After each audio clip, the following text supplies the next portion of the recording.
Okay, so tell us, you have been the chair of the Republican National Committee for, About a year and 8 months.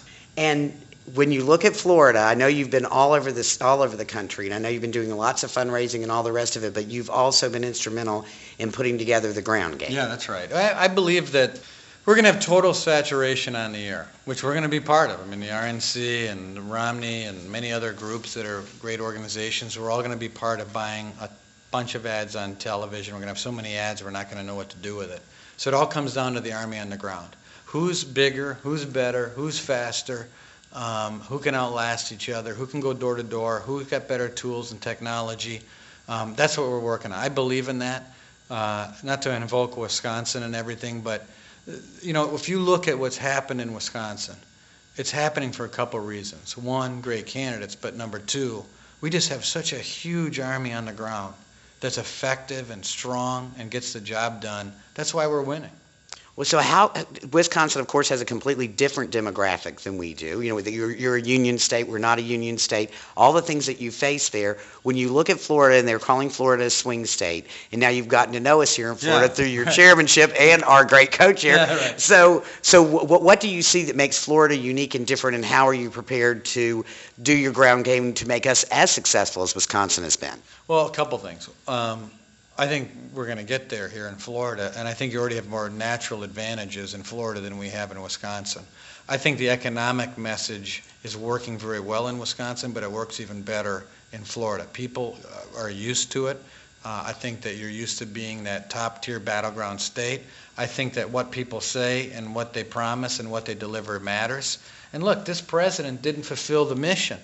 He didn't fulfill the mission of his promises, and he didn't meet the standards that he set for himself.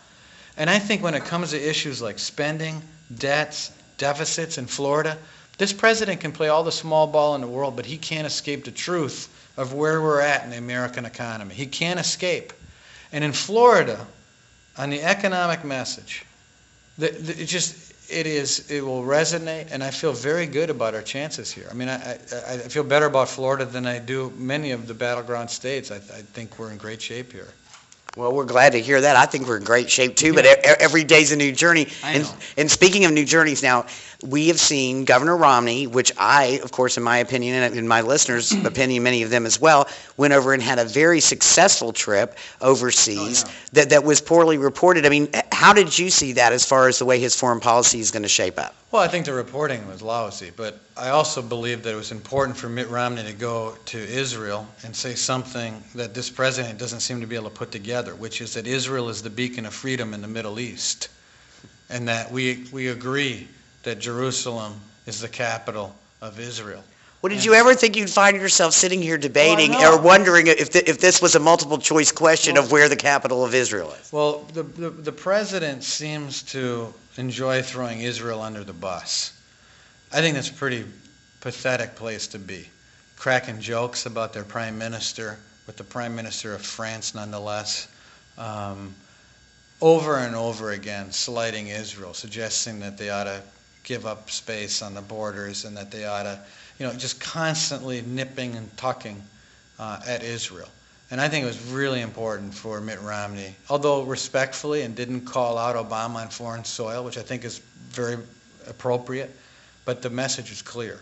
And the message is clear to voters here that agree that Israel is the beacon of freedom in the Middle East and that we're going to be committed to Israel, that they know that the voters understand that. I think that's important. It's a very successful trip.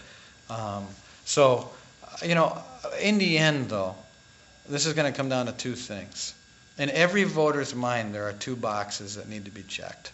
The first box is, has this president fulfilled the promises, and are we better off today than we were 3 or 4 years ago? The answer for me and you is no.